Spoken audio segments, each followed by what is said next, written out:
I have been suffering from hyperhidrosis since I was 5, and somehow I pushed through all the trauma while completing my education. But nothing prepared me for life after studies, especially while living with this curse of sweating. But after stepping into the real world and working a full time job for over 5 years, I finally figured out how to stop sweating like crazy while you are at work. I'm Love Mason, a 26 years old dude who has been fighting with hyperhidrosis for more than 20 years and still crushing life. Back then, I couldn't even imagine saying that phrase. That's how much this condition owned me. The first step is prepare the night before. Here, you need to start treating your hyperhidrosis with things or with products that you already use, like antiperspirants or any creams or lotions that you use for your hyperhidrosis. Start using them the night before going to work. Apply your antiperspirant before you head to sleep and leave them overnight. That's very important. We need to leave the product overnight so our body absorbs it while we are sweating the least and our body temperature is quite low. The next step is morning ritual. I start my morning with taking a shower because we already sweat a lot and we need every advantage that we can get. So I start my day by taking a shower before heading to work. It also has other advantages like it keeps you active, you smell good, and it's hygienic.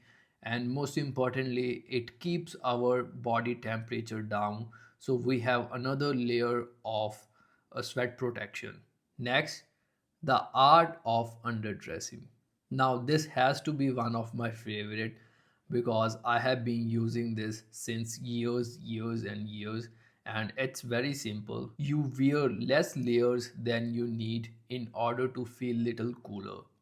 Now, how I use this? Basically, when the cold or when the winter arrives, I am always the last at my workplace who starts layering. I will be in a t shirt and just going around when people are wearing sweatshirts and other things, and it always sparks a curiosity inside your colleagues.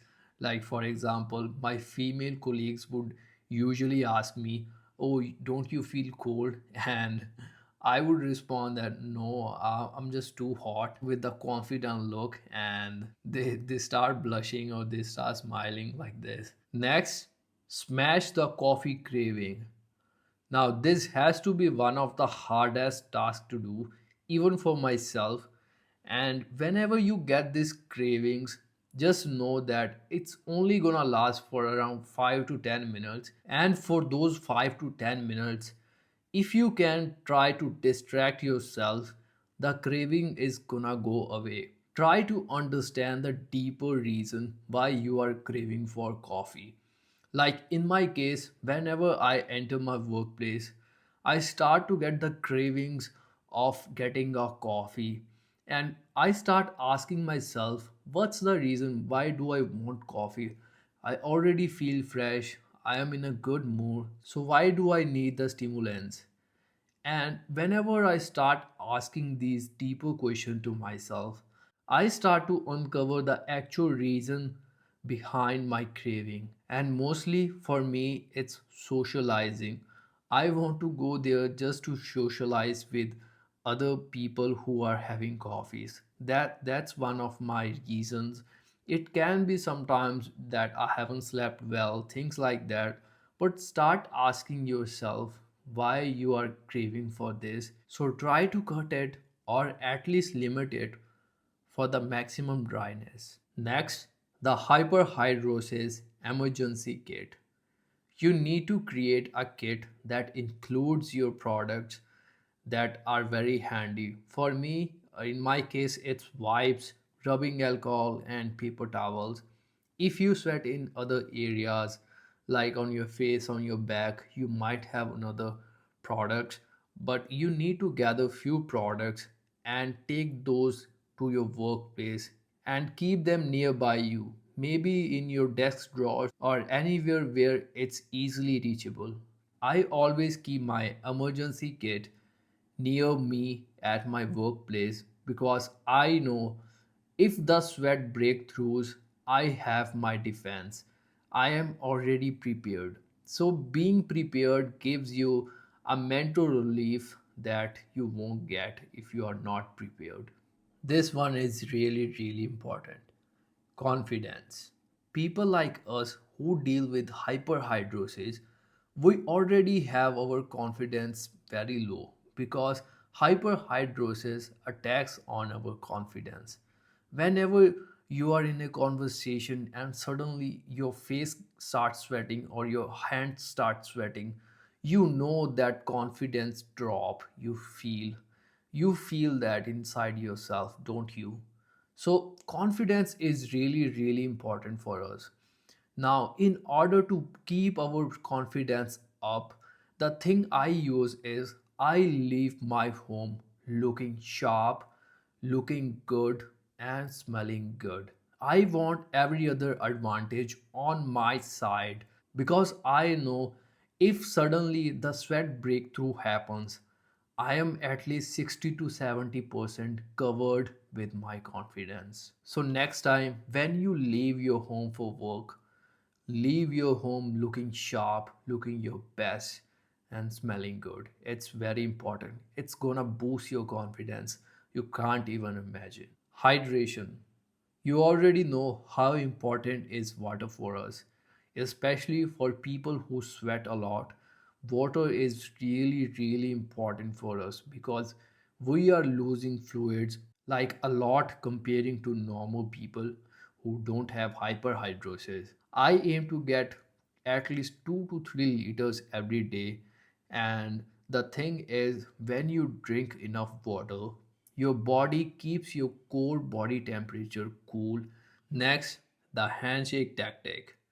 If you have hyperhidrosis like me, like I have in my palms also, so you know how frustrating it is to shake hands while they are sweating.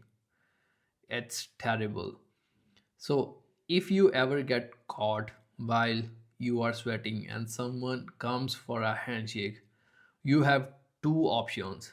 First, you either can lie, you can say, "Oh, I just wash my hands and that's why they are little, little sweaty or little wet." In the next case, which is one of my favorite, when they go for shaking your hand and you shake, you instantly open up the conversation.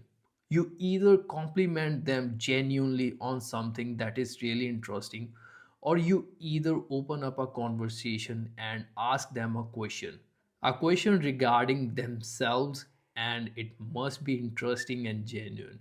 And if you do it correctly, 99% of the time people gonna respond to your compliment or to your question, and they gonna forget about your sweaty hands or your wet hands. So isn't it like a magic?